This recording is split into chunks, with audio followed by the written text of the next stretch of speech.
이제 우리의 마음과 정성을 모두어서 영과 진리로 하나님 앞에 내강절 네 번째 주일 난 예배를 드리겠습니다.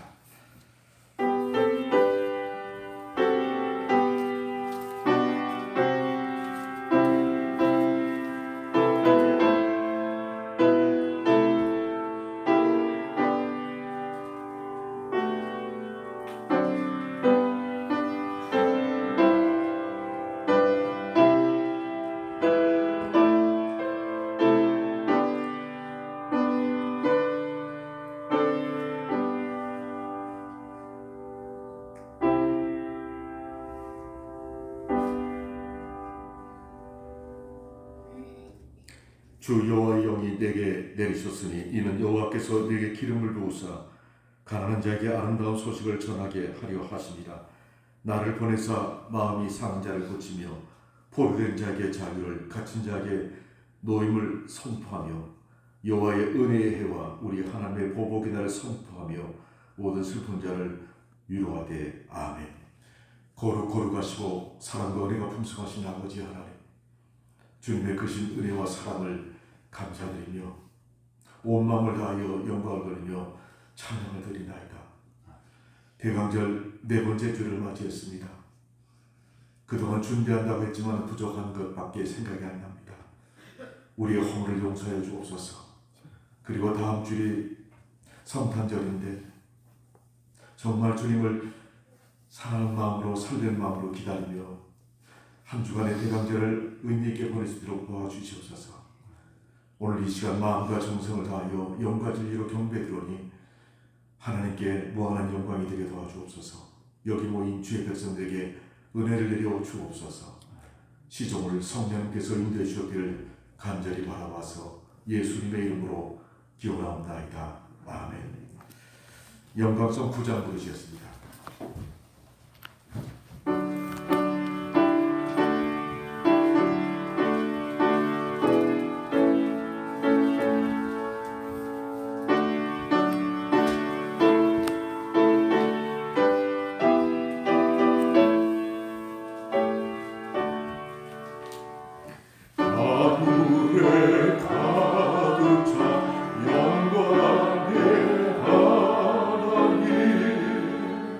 오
지난달의 삶을 되돌아보면서 진실된 마음으로 주님 앞에 참여하는 기도를 드리겠습니다.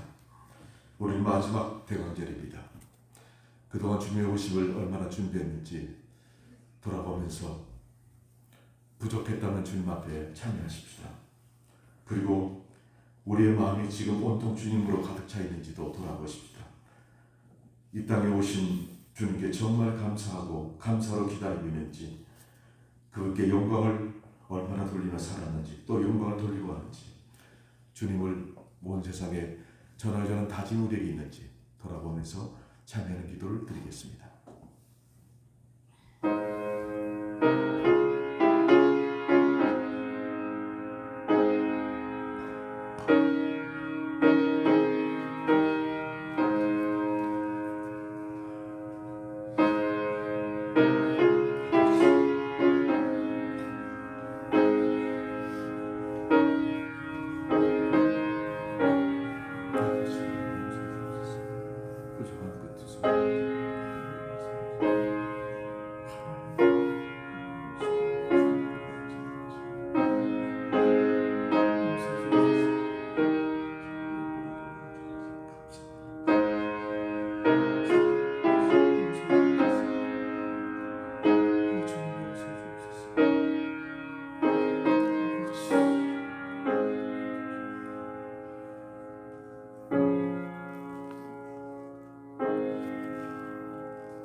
참여한 우리 모든 기도를 하나님께서 응답해 주셔서 다 모든 죄를 사하신 줄 믿습니다.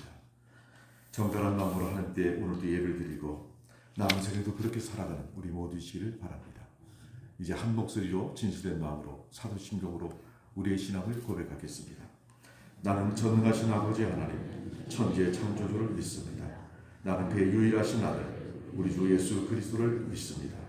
그는 성령으로 잉태되어 동정녀 마리아에게서 나시고 본디오 빌라도에게 고난을 받아 십자가에 못 박혀 죽으시고 장사된 지 사흘 만에 죽은 자 가운데서 다시 살아나셨으며 하늘에 오르시어 전능하신 아버지 하나님 우편에 앉아 계시다가 거기로부터 살아있는 자와 죽은 자를 심판하러 오십니다.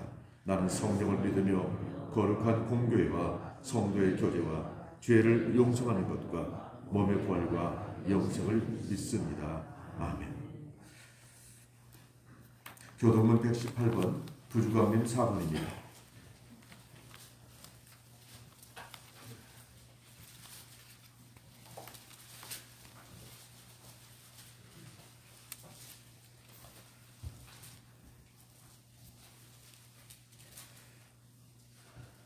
나는 시온의 의가 빛같이 예루살렘의 구원이 햇불같이 나타나도록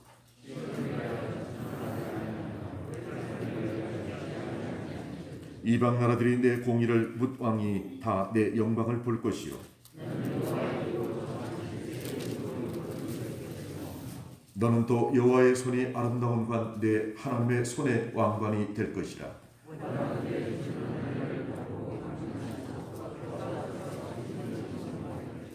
불이 섭을 사르며 불이 물을 끓임같게 하사 주의 원수들이 주의 이름을 알게 하시며 이방 나라들로 주 앞에서 떨게 하옵소서.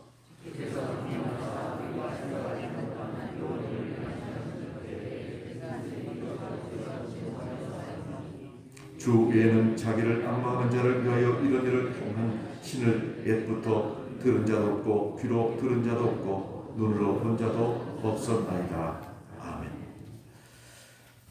양식 장면의 기도 인도를 따라서 다 같이 하나님께 기도 드리시겠습니다.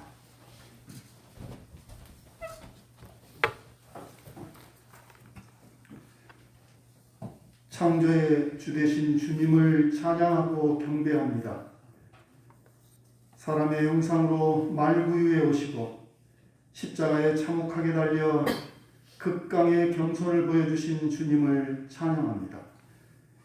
요한 사도의 고백처럼 육신으로 오신 말씀을 복음으로 이해하게 하셨지만 저희는 어제는 후회이며 내일은 걱정이고 모레는 불안한 채 현실의 복에 매달려 살아가고 있습니다. 말씀을 몸으로 실천하고 선포하시며 겸손의 표본이 되어주셨던 아기 예수의 탄생이 겸손과 자비와 순종으로 봄날 동천변의 벚꽃처럼 다가오고 있음을 저희가 깨닫게 도와주시옵소서. 아버지 하나님, 저는 믿음이 바라는 바의 증거나 실체가 되지 못하고 오히려 눈앞에 보이는 현실만을 믿음으로 치부하다가 은혜를 자신의 온몸에 감추어 버리는 자존심만 가득 찬 사람임을 고백합니다.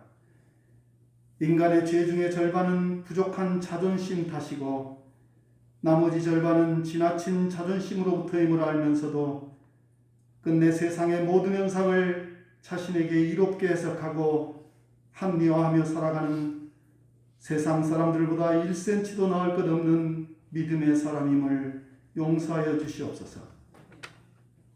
말씀이 육화되어서 삶으로 실천되지 못하면 주님이 기뻐 받으시지 않는다는 66권의 숱한 말씀을 나만의 구원이라는 이기적 해석으로 바꾸어 버리면 기독교가 얼마나 초라해질런지 헤아리는 지혜를 허락하여 주시옵소서. 가장 높은 신의 자리에서 가장 낮은 자로 오신 예수님을 믿는다 하면서도 그 행위와 말씀을 증거해야 하는 사람들이 자존심을 내려놓지 못한 채 같은 말만 중언부언하는 현실을 바로잡기 위해 조직된 교회가 해야 할 일을 깨우치게 하여 주시옵소서. 말씀을 들고선 자는 마땅히 신도가 궁금해하는 말씀, 인간의 지혜를 초월하는 말씀의 행간에 깊은 의미를 궁구하고 설파하였을 때 그것이 신도의 깨달음과 감동으로 이어져 풍성한 삶에서 성령을 경험할 수 있다는 사실을 기억하게 도와주시옵소서. 로마서의 말씀처럼 저희가 넘어지는 것도 주님의 뜻이니 넘어진 자를 비판하지 말라 하심을 주님, 의에 줄이고 목마른 자로 살아가는 저희가 어떻게 적용해야 하는지 알게 하시되 우리가 불필요한 논쟁에 빠지지 않게 하시며 이 또한 자존심이 원인이라면 분명하지 않는 기억과 판단, 약한 육신이 빚은 일이라면 성령을 방해하지 않도록 도와주시고 마땅히 회개하오니 주님 용서하여 주시옵소서. 다만 인자한 목소리의 목회자의 목소리와 다정하고 소박하고 한없이 겸손하고 근면하게 섬기는 지도자를 바라는 성교회 교인들이 천국을 경험하도록 도와주시며 그 노력이 폄하되지 않도록 주님 도와주시옵소서. 저희들은 삶과 값없이 주신 구원에 감격하여 삶으로 돌려드려야 하는 믿음의 백성들입니다. 우리가 장차 죽어서 아브라함으로부터 야고보 12아들과 전도서 기자가 언급한 노아, 다니엘, 욥을 지나 예수님을 만날 때 너의 수고와 헌신을 기뻐하노라 칭찬받는 날을 기다리며 헌신하는 성은교회 청년들이 취업하고 결혼하여 삶의 결실을 이루도록 도와주시옵소서. 찬바람 부는 빌딩숲 용당동의 한가운데에서 떠나가는 한 해를 보내고 신앙의 증거처럼 뚜렷한 새해를 맞이할 때 저희가 이 계절처럼 쓸쓸하지 않도록 주님, 아직 치유와 회복과 화해, 평화를 얻어 충만하지 못한 백성들이 충만한 평화로운 크리스마스를 경험하도록 이끌어 주시옵소서. 이 모든 말씀을 살아계신 하나님의 아들 예수 그리스도 이름으로 기도하옵나이다. 아멘.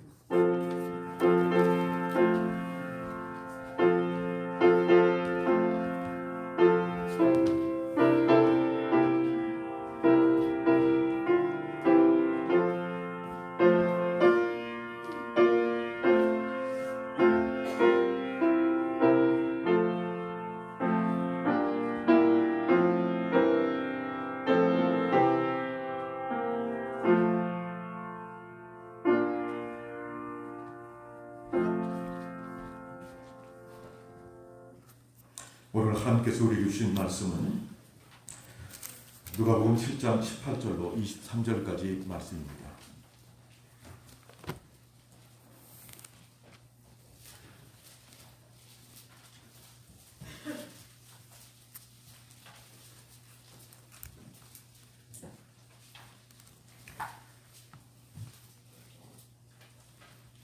누가복음 7장 18절로 23절까지 말씀을 봉독하겠습니다. 요한의 제자들이 이 모든 일을 그에게 알리니 요한이 그 제자 중 둘을 불러 주께 보내어 이르되 오실 그이가 당신이오니까 우리가 다른 일을 기다리오리니까 하라 하매 그들이 예수께 나아가 이르되 세례 요한이 우리를 보내어 당신께 여쭈어보라고 하기를 오실 그이가 당신이오니까 우리가 다른 일을 기다리오리까 하더이라 하니 마침 그때 예수께서 질병과 고통과 및 악귀 들린 자를 많이 고치시며 또 많은 맹인을 보게 하신지라. 예수께서 대답하여 이르시되 너희가 가서 보고 들은 것을 요한에게 알리되 맹인이 보며 못 걷는 사람이 걸으며 나병 환자가 깨끗함을 받으며 귀 먹은 사람이 들으며 죽은 자가 살아나며 가난한 자에게 복음이 전파된다 하라. 누구든지 나로 말미암아 실족하지 아니하는 자는 복이 있도다 하시니라. 아멘. 본문의 말씀을 통하여서 큰 은혜 있으시기를 바랍니다. 오늘은 마지막 네 번째 대강절입니다. 오시는 주님을 맞이하기에 만반의 준비를 다 갖추셨습니까? 이제 한 주간 남았으니 우리는 주님의 오심을 정말 애써서 준비해야 할 것입니다. 그런데 가장 중요한 준비는 오시는 그분이 누구신가에 대한 확신입니다. 모든 준비가 그분을 위한 준비이기 때문에 그렇습니다. 만약에 우리가 대강절 보내면서 하는 모든 일들이 그분을 위한 것이 아니었다면 모든 것이 허사일 수밖에 없습니다. 그래서 대강절과 성탄절의 주인공은 우리도 아니고 아름다운 장식도 아니고 성탄의 즐거움도 아니고 우리의 소망도 아닌 오직 그분이야만 합니다. 성탄절은 종교를 떠나 세상의 모든 이가 즐기는 성탄 계절이라고들 말합니다. 그래서 카드들을 보냅니다. 기독교인만 카드 보낸 것이 아니라요. 기독교인이 아무래도 성탄 카드를 보냅니다.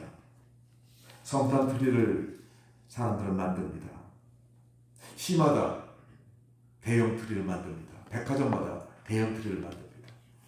요즘 카페 가도 트리를 만들었습니다.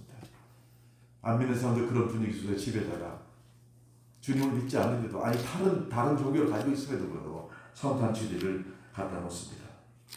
수많은 가수들이 기독교인이 캐롤송을 부르는 건 당연한 건데 기독교인이 아닌 가수들도 음반을 내고 그렇습니다. 캐롤송 소리가 거리에 들립니다. 그런데 때로는 이런 성탄절의 분위기가 주인공 없는 잔치 일식일 때가 흔하지요. 그런데 요즘은 분위기마저도 이런 성탄 분위기가 실종된 듯이 보여서 좀 서운합니다. 여러분 성탄 카드 받아보셨습니까? 그래도 한 해 한 10장 정도는 카드가 와서 책상에다 쭉 늘어놓고 이렇게 보관했습니다. 올해는 딱 한 장 왔어요. 아마 내년에는 그것도 없어질 것 같은 생각이 들어요. 성탄 카드를 문방구에서 파는지 모르겠습니다. 아마 점점 사라질 것입니다. 이제 누가 그런 카드에다가 쓰고 하지 않거든요. 네. 요새는 모바일 시대가 돼가지고 편지도 손편지 쓴 지 오래됐습니다. 저희 경우는 편지들 보면요 손편지 없습니다. 1년 내내 없습니다. 카드도 마찬가지인 것 같아요. 그게 너무 서운해서 제가 오늘 아침에는요 우리 교우들 카톡에다가 모바일 성탄 카드를 한 12개 보냈어요. 요즘엔 동영상을 좋아하니까 동영상 있는 것도 좀 보내겠어요. 여러분 아는 지인들에게 보내십시오. 이게 얼마나 좋은 일입니까? 주님을 알릴 기회거든요. 기회가 사라진 것이 마음이 아픈 거예요.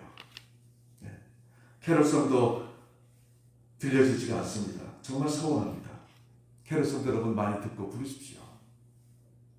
성탄절은 주님을 위한 성탄절이에요. 대강절도 주님을 더 많이 생각하고 기다리며 준비하는 절기입니다. 아주 오래전에 읽었던 예화인데 사실 저는 가끔 문득문득 이 예화가 생각납니다. 왜냐하면 어머니 연세가 많으신데 제 일에 바빠서 어머니께 소홀하지 않나 하는 생각을 할 때마다 이 예화가 떠오르거든요. 어느 유명한 교수님 연세 많으신 어머님이 생일을 맞이했어요. 그래서 집에서 생일잔치를 좀 걸게 하자고 생각했습니다. 유명한 분이라 그런지 많은 분이 일찍부터 찾아왔습니다. 교수는 대부분은 대문 앞에서 손님들을 마주하기에 여념이 없습니다. 어머니는 방에 계시고요. 그런데 점심때가 돼도 밥 갖다 줄 생각이 안 해요. 누가? 왜? 너무 바빠서 손님 안내하느라고. 참다봤던 어머니가 부엌에 뭐 먹을 거 없나 갔더니 마침 쪄놓은 고구마가 있어서 그거 잡수셨는데 그만 그 고구마가 목에 얹혀서 돌아가시고 말았습니다. 그날의 주인공이어야 하실 분이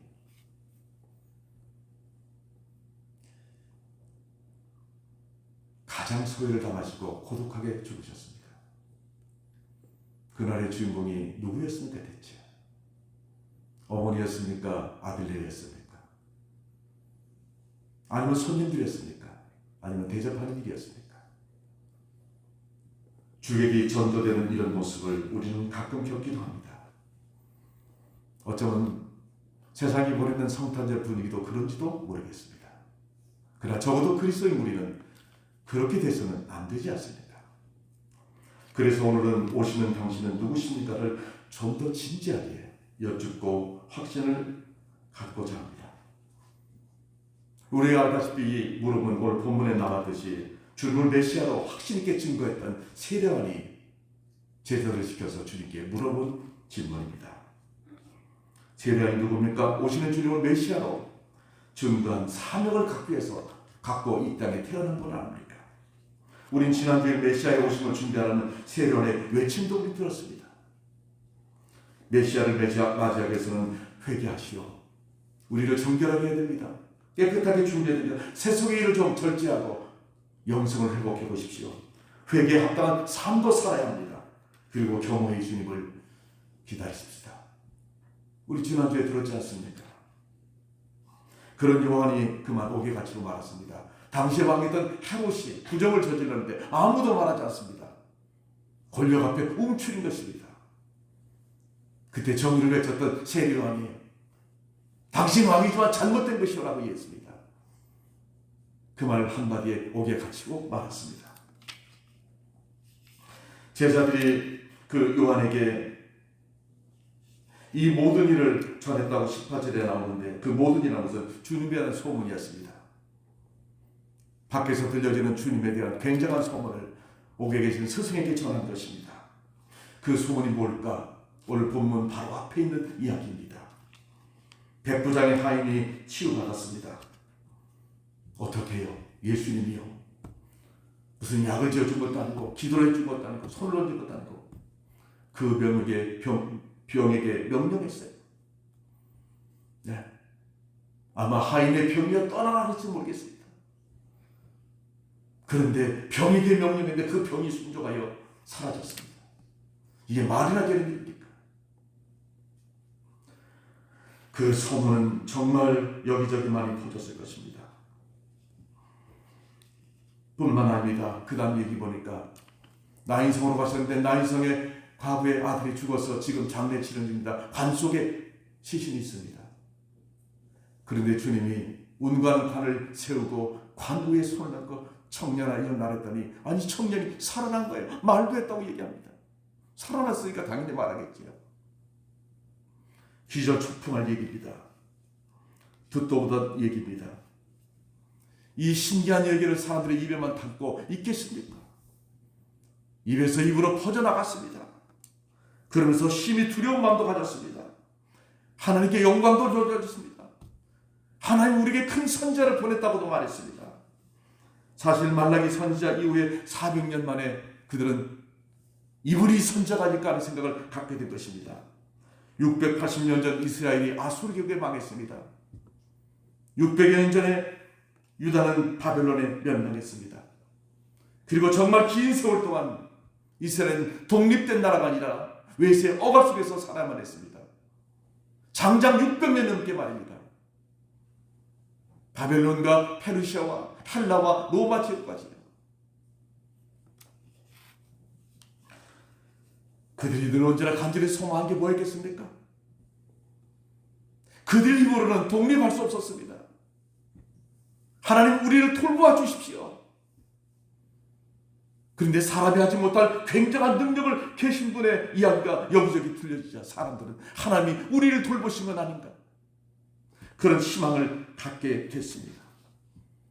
그리고 제자들도 이 너무나 중요한 소문, 이 분위기, 이걸 옥에 있는 스승에게 전했습니다. 이야기를 들은 요한은 19절 보니까 제자 둘을 예수님께 보냈습니다. 그리고 물었습니다. 오실 그이가 다시 한번 메시아지요, 유대인들을 기다리던 메시아 그이가 당신입니까? 아니면 우리가 다른 일을 기다리고 있까? 라고 물은 것입니다. 우리는 이 물음 속에서 좀 어리둥절해질 수밖에 없습니다. 왜냐하면 요한은 이미 사람들에게 확신 있게 보라, 저 사람이 메시아입니다 라고 전했던 분 아닙니까? 그런데 어떻게 해서 우리가 다른 일을 기다리니까 이 말이 나옵니까? 마태복음 3장 11절에 보면 이분이 성령과 불로 세례를 베풀실 분이라고 증거했습니다. 요한복음 1장 15절에는 주님을 가리키면서 하는 말이 나보다 앞선 분, 먼저 계신 분, 아니 자기가 예수님보다 6개월 더 먼저 태어났는데 어떻게 이런 말을 합니까? 요한복음 1장 29절과 36절에 보면 보라, 세상 죄를 지고 하는 하나님의 어린 양이로다 우리를 구속하실 분이라고 이야기를 했습니다. 구원자라는 뜻이죠. 요한복음 1장 34절과 주님이 세례받으실 때 성령이 머무는 것을 봤습니다. 그때 그가 말합니다. 성령으로 세례를 베푸신 하나님의 아들이라고요. 그런데 이제 와서 당신이 오실 메시아입니까? 라고 물을 수 있습니까? 요한은 구속의 구원자를 분명히 알았는데 왜 그랬을까? 왜 이런 질문을 했을까? 세계적인 학자들은, 성경학자들은 왜 세례요한이 이렇게 물었을까에 대해서 연구를 했고 여러 가지 의견을 내놓았습니다. 어떤 신학자는 메시아가 정의를 세울 것을 기대했었는데 자신이 옥에 갇혀도 아무런 일이 없이 침묵하니까 회의감이 들었을 것이다, 그래서 물었을 것이다, 그렇게 주장하는 학자도 있습니다. 칼빈 선생님은 옥에 있는 동안 주님의 활발한 활동에 요한의 제자들이 시기를 했다는 것입니다. 사실 그런 흔적이 좀 있거든요. 예수님이 그 제자들과 함께 세례를 베푸는데 사람들이 자기 스스로 세례요한이 세례보다 더 많이 가자 시기를 했었던 적이 있었거든요. 그러니까 지금도 그랬을지도 모른다.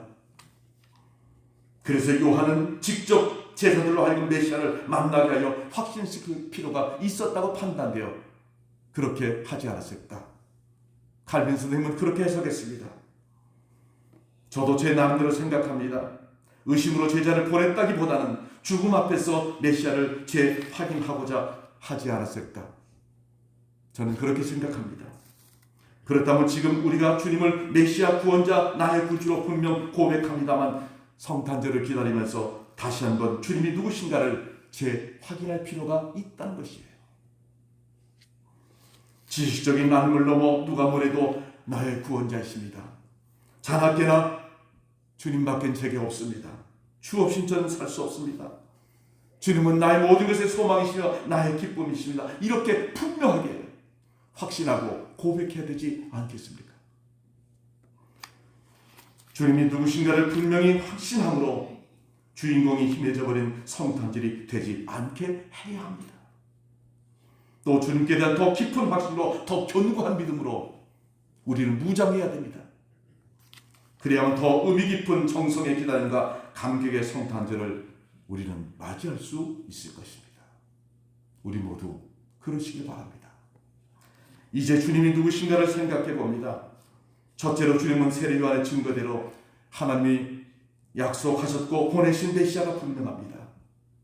성령과 불로 세례를 주실 분입니다. 우리의 죄를 대신하여 십자가에 달리신 어린 양이 분명합니다. 그런데 이 10절에 다른 일을 기다리니까 하는 이 질문의 의미를 좀 더 깊이 곰곰이 생각해 봅니다. 주님의 대답이요, 직접 내가 하는 일들을 보면 내가 메시아인 것을 알 수 있잖아. 내가 메시아가 분명하니 다른 일을 기다릴 필요가 없다고 확실하게 지금 내가 하고 있는 일 보면 알아. 그렇게 말씀하셨습니다. 많은 이단들은요, 예수님을 메시아로 인정하는 이단들, 예수님을 메시아로 인정하지 않는 이단은 없습니다. 그건 이단이 아니에요. 다른 종교지요. 그런데 이단들은요, 우리하고 공통점이 있어요. 예수를 메시아로 인정한다는 거예요. 그 공통점이에요. 뭐가 다른지 아십니까? 그런데 아니, 공통점이 그런데 가장 중요한 게 똑같은데 왜 이단이라고 그래? 예수님만 메시아가 아니라 예수님보다 더 나은 메시아가 있다는 겁니다. 그 더 나은 메시아가 왔다는 겁니다. 교주가 그렇게 얘기를 해요. 자신이라고 해요. 그래서 우리는 그들을 이단이라고 말합니다. 사도행전 4장 12절에 베드로가 말합니다. 다른 이로서는 구원을 받을 수 없나니 천하 사람 중에 구원받을 만한 다른 사람을 우리에게 주신 일이 없느니라. 분명하게 못을 박았잖아요. 세상의 수많은 종교도 다 구원을 말합니다. 그러나 오직 예수 그리스도 외에는 구원이 없습니다. 주님은 유일한 메시아이며 구원자이십니다. 그런데 우리가 그 유일하신 메시아를 만나서 믿었고 구원받았습니다. 얼마나 감사드립니까? 그분이 성탄하시를 기념하는 성탄절이 다가옵니다. 얼마나 가슴이 설렙니까? 우리 모두가 그런 설렘으로 성탄절을 기다리고 맞이하시기를 바랍니다. 두 번째 이야기는 당신은 누구시냐는 물음에 주님은 설명 대신에 자신이 하시는 모습을 듣고 보라 말씀하셨지요. 그 의미가 대체 뭘까? 왜 그렇게 말씀하셨을까? 생각해 봅니다. 이 말씀은 주님은 신학적 이론의 대상이 아니라 우리가 현실 속에서 체험할 수 있으신 분이란 말씀 아니겠습니까? 우린 지금 현실적으로 주님을 보고 듣고 만질 수 없지요. 저도 못 해봤습니다. 여러분 가운데 그런 분 있습니까? 그러나 우리의 신앙은 실제로 그렇게 체험한 사도들의 생생한 증언을 듣고 믿은 사람들입니다. 사도 중 요한일서 1장 1절로 3절의 태초부터 생명의 말씀에 관하여는 우리가 들은 바요, 눈으로 본 바요, 자세히 보고 우리 손으로 만진 바라. 하나님이신 인간의 몸을 오신 그분을 만졌어요. 그 훗날 그것이 너무나 감격스러웠습니다. 왜냐하면 그분은 영원한 생명이었거든요. 내가 감히 영원한 생명을 보았고 만졌고 그분에게서 그분의 음성을 듣고 그리고 증언한다고 말씀하셨습니다. 그분을 실제로 체험한 사도들 시대에 주님이 인간인 우리가 사는 이 땅에 오셨습니다. 정말 놀라운 일입니다. 정말 놀라운 일이에요. 요한 사도를 모신 그분이 태초부터 계신 분이라고 증언합니다. 시작도 끝도 없는 영원하신 하나님이라고 해요. 생명의 말씀이라고 했습니다. 생명 그 자체이신 분, 그 생명의 말씀으로 세상 만물을 창조하신 분. 요한복음 1장에 구체적으로 나와 있지 않습니까? 그런데 인간이 이러한 하나님을 보고 듣고 만지며 체험했다니 너무나 감격스러웠습니다. 또 본문 21절에 마침 그때 예수께서 질병과 고통과 및 악귀 들린 자를 많이 고치시며 또 많은 편병인을 보게 하신 일까지도 체험했다고 말합니다. 하나님의 아니고는 인간이 도저히 할 수 없는 기적의 은혜를 그들은 눈으로 직접 보았던 것입니다. 그것도 눈 깜짝할 사이에 당장에 치유되는 놀라운 광경을 눈으로 확인했었습니다. 그리고 우리에게 전해들었습니다. 악귀 들린 자도 치유했습니다. 이 말은 사탄도 지배하신 주님이라는 뜻 아닙니까? 놀라웠습니다. 시각장애인, 언어장애인, 청각장애인도 회복해 주었습니다. 많은 장애를 많이 고치셨다고 본문을 말합니다. 이 일에 수많은 증인들이 당시에 있었습니다. 세례요한의 제자들도 이 모습을, 이 광경을 보고 결코 부인할 수 없었습니다. 왜? 자신의 눈으로 보았으니까요. 정말 부인할 수 없는 체험이었습니다. 그들은 주님을 메시아로 확신하지 않을 수가 없었습니다. 이런 놀라운 기적의 체험은 승천 후에도 나타납니다. 아니, 주님이 아버지 우편으로 가셨는데 왜 이런 기적이 또 나타난 거예요? 예수님의 이름으로 나타납니다. 성전 문에 앉은 장애인이 일어나지 않습니까? 이미 주님이 부활하셔서 십자가 지시고 부활하신 다음에 승천하신 이후의 일입니다. 지금도 이런 이야기, 이런 기적들이 일어납니다. 저는 제 자신에게서 많이 경험했어요. 우리 주님은 전설이나 신화 속의 막연한 존재가 결코 아닙니다. 우리가 체험할 수 있고 체험한 주님이십니다. 이토록 생생한 경험인데 어찌 설레는 마음으로 그분을 기다리지 않을 수 있겠습니까? 세 번째 이야기는 주님은 성경이 예언한 메시아이심을 분명히 말씀하십니다. 22절에 너희가 지금 본 것을 요한에게 알리라 하시며 맹인이 보고 못 걷는 사람이 걸으며 나병 환자가 깨끗함을 받으며 귀 먹은 사람이 들으며 죽은 자가 살아나며 가난한 자에게 복음이 전파된다고 내 스승에 가서 말하라고 하십니다. 이 말씀의 의미는 내가 곧 성경에 예언된 분명한 약속의 메시아라는 선언이십니다. 이사야 29장 18절에 그날에 맹인의 눈이 볼 것이다. 예언입니다. 이사야 35장 5절에도 그때 맹인의 눈이 밝을 것이다. 그런데 정말 주님이 이 땅에 오셔서 주님으로 말미암아 맹인들이 눈을 뜨게 될 것입니다. 구약에 약속된 그 메시아가 분명하지 않습니까? 이사야 35장 6절에 그때 저는 자는 사슴같이 뛸 것이라는데 정말 그랬습니다. 이사야 35장 5절에 못 듣는 사람이 귀가 열릴 것이다. 정말 그랬습니다. 이사야 61장 1절에 가난한 자에게 복음이 전파되는데 정말 그랬습니다. 이 모든 약속이 주님을 통해서 예언된 그대로 이루어진 것입니다. 보라, 내가 예언된 메시아가 분명하지 않은가. 그러니 요한에게 나를 확신하라고 메시지를 전해준 것입니다. 그리고 우리는 이 말씀 속에서 주님이 이 땅에 오신 목적도 확인할 수 있습니다. 주님은 메시아로서 우리의 영혼만이 아니라 인간의 아픈 삶을 구원하시려고 오신 분이 분명하지 않습니까? 영혼의 구원자만 아니라 삶의 구원자라는 사실입니다. 이것은 굉장히 중요한 명제예요. 오늘 우리 그리스도인 그리고 그리스도인들의 공동체 교회가 어떻게 주님을 따라가야 할 것인가를 가르쳐주고 있습니다. 예수 믿고 구원받으세요. 그걸로 끝나면 안 된다는 것입니다. 왜? 예수님이 그러셨으니까요.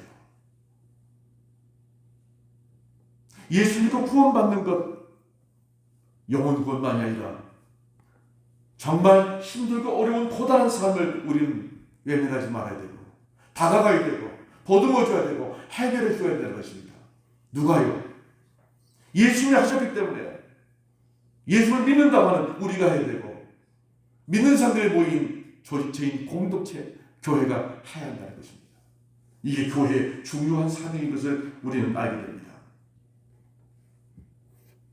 본문에 나오는 아픈 이들은 약하고 고단하고 희망이 없는 사람들이었습니다. 주님은 병든 자에게라야 의원이 필요하다 하셨고 자신이 세상의 약자들을 치유하시고 오신 의사라고 하셨습니다. 그래서일까 몸소 천대받는 나사렛에서 성장하셨습니다. 갈릴리의 부자들이 사는 디베라가 아니라 가난한 사람들이 모여서는 가버나움에서 사역하셨습니다. 예루살렘에 가실 때는 대도시 예루살렘이 아니라 작은 마을 베다니를 더 사랑하셨습니다. 남들이 꺼려하는 사마리아도 가셨고 이방 땅 데가볼리도 가셨고 심지어 죄인들과 새들의 친구라는 말까지 들으셔야 했습니다. 제자들 역시도 가난하고 소외된 사람들이었습니다. 오시는 당신이 누구십니까? 죄인을 구하시려고 오신 분입니다. 그리고 약자에게 희망을 주신 분이에요. 아픈 마음을 나눠주신 분입니다. 꺼져가는 등불을 끄지 않으신 분입니다. 꺼져가는 등불을 끄지 않는다는 말의 원어가 사실은 번역은 이렇습니다만 크게 다르진 않습니다만요. 사실은 불씨를 꺼트리지 말라는 뜻입니다. 근데 그 의미가 뭔지 아십니까? 우리 지금 생각으로는요, 그게 그와 같은데 그런데 아니에요. 그 당시에는요, 불을 피울 수 있는 성량이 없었어요. 불 피우는 도구가 지금처럼 그렇게 흔하지 않았어요. 그래서 사람들은요, 가장 중요하게 생활 속에서요, 집에 불씨를 꺼뜨리지 않는 거였어요. 그 말이에요. 불씨가 꺼지면요, 희망이 꺼지거든요. 불씨가 있으면 내일의 희망이 있거든요. 우리 예수님은요, 바로 그런 분이라는 거예요.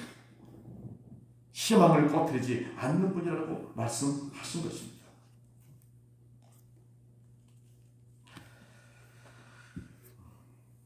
한마디로 우리 주님은 연민의 사랑 그 자체이신 분입니다. 이분이 우리에게 항상 지금도 현실적으로 필요하지 않습니까? 고마운 분, 희망이신 분, 나를 붙들어 주실 분, 결코 잊을 수 없는 분입니다. 그래서 우리는 이분의 오심을 최선을 다해서 준비하고 기다려야 하는 것입니다.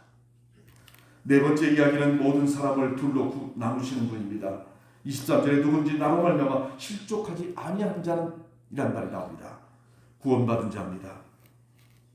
나 때문에, 내가 잘나서, 내가 공로가 있어서, 나 때문에 내가 실족하지 않고 구원받는 것이 아니라 나로 말미암아, 주님입니다. 주님으로 말미암아 우리가 구원받은 것입니다.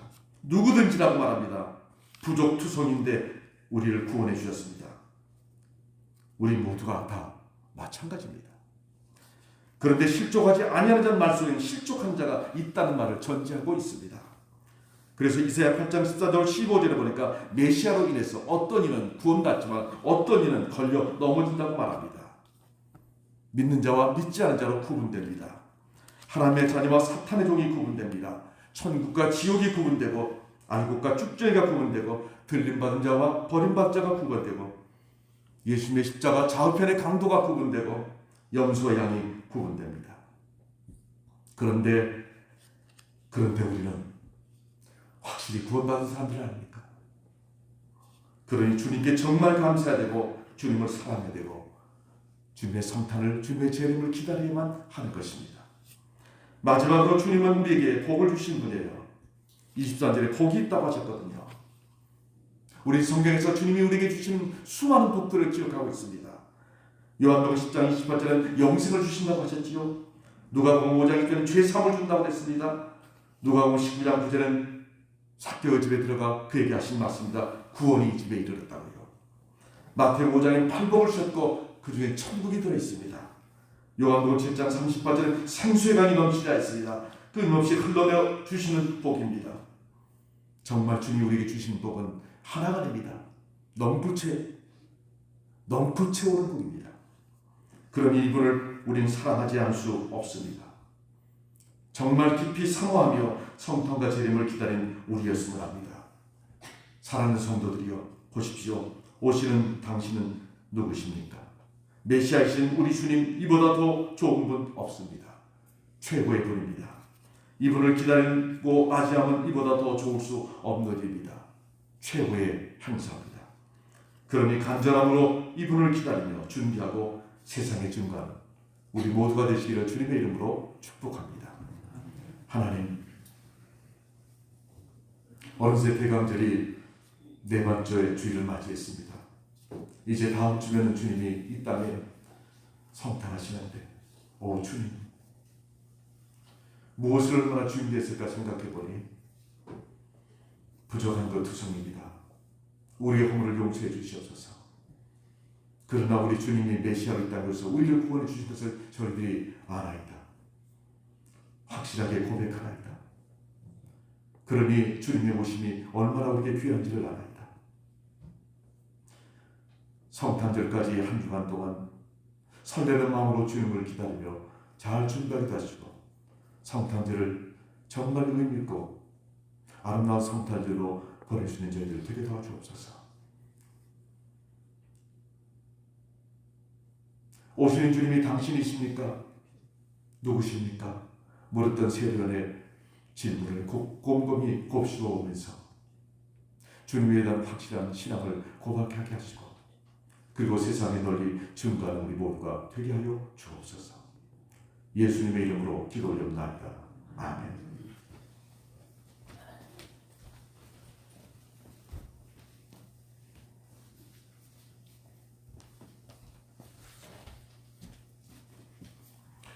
하나님 감사합니다. 네 번째 대강주일 주일을 맞이했습니다. 그리고 다음 주일은 성탄절을 보내는데, 오 주님, 우리가 무엇이간데 우리를 사랑하셔서 이 땅에 오셨고 우리를 구원하셨고 우리의 삶을 보듬어 주셨나이까. 그 은혜를 생각하니 주님 앞에 한없이 감사하고 또 감사해도 오히려 부족한 땅입니다. 그러나 저희들 이 시간 주님께서 허락하신 물질 가운데 선별하여서 예물로 봉헌하오니 이 향기로운 예물을 흠양하시어 영광받아 주옵소서. 드리는 손길들마다 하루의 복이 넘쳐나게 도와주시옵소서. 생수의 강이 넘쳐 흐르게 도와주시옵소서. 또한 이 예물이 쓰일 때마다 하나님의 영광이 아름답게 드러나며 주님의 몸된 교회가 아름답게 부흥 발전할 소중하게 쓰여지게 하여 주옵소서. 예수님의 이름으로 기도 올렸나이다. 아멘. 다 같이 찬송가 88장 부르시겠습니다.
다음 주가 성탄절입니다.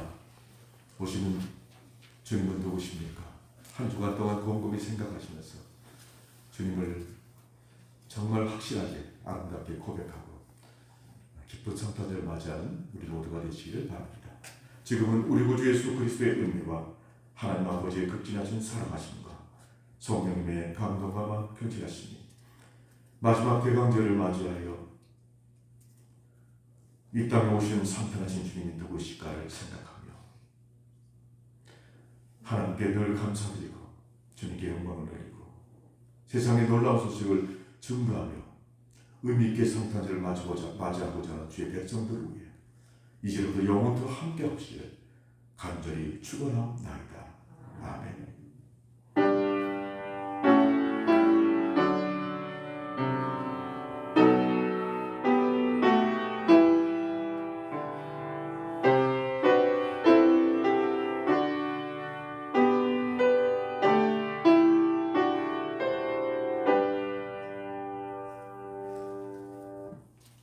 교회 소식 전해드리겠습니다. 주부의 소식란을 봐주시기 바랍니다.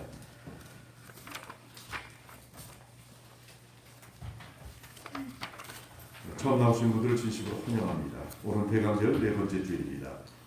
마지막 대강절 주일인데 정결한 마음과 주어진 사명의 감당으로 거룩한 성탄을 기다리시길 바라며 이웃들에게 성탄의 기쁜 소식을 전해주시길 바랍니다. 제가 카톡으로 보내드린 모바일 성탄 카드를 지인들에게 많이 보내시기를 바랍니다. 다음 주는 성탄절 예배를 드립니다. 주일이 성탄절이에요. 근데 성탄절에 새벽 예배 중요하지요. 새벽 6시에 드립니다. 다른 때 새벽 예배 못 나오셔도 성탄절에는 새벽에 좀 나와 주시면 좋겠습니다. 의미가 깊습니다. 저희 집에 크리스마스 로즈라는 꽃이 있어요. 가다가 왼쪽에 이렇게 있는데 우리 여기 기후가 거기하고 달라서 그런지 한 2월달, 3월달 정도는 핍니다. 원래 12월에 피는 꽃이에요.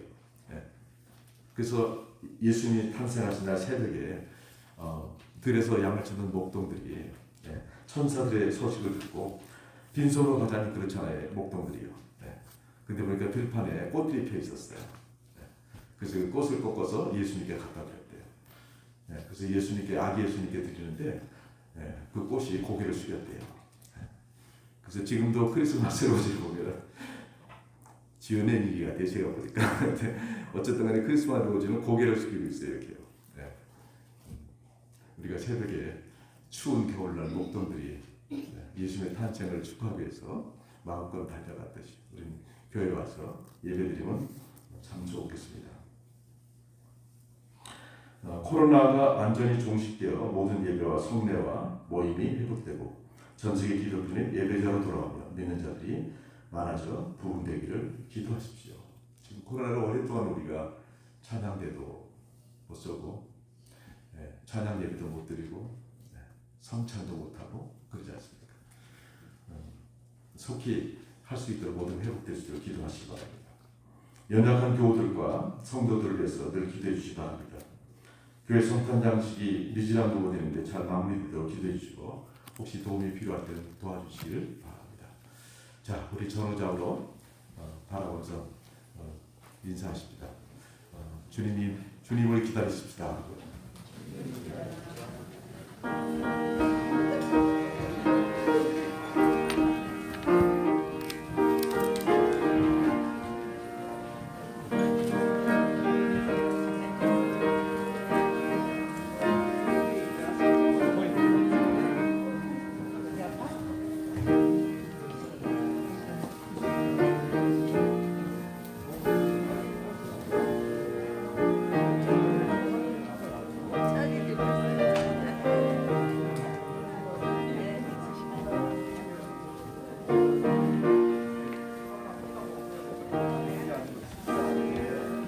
강인이가 엄마 닮았으니까 머리가 좋대. 문제 맞힐 때 보니까 아주 스마트해.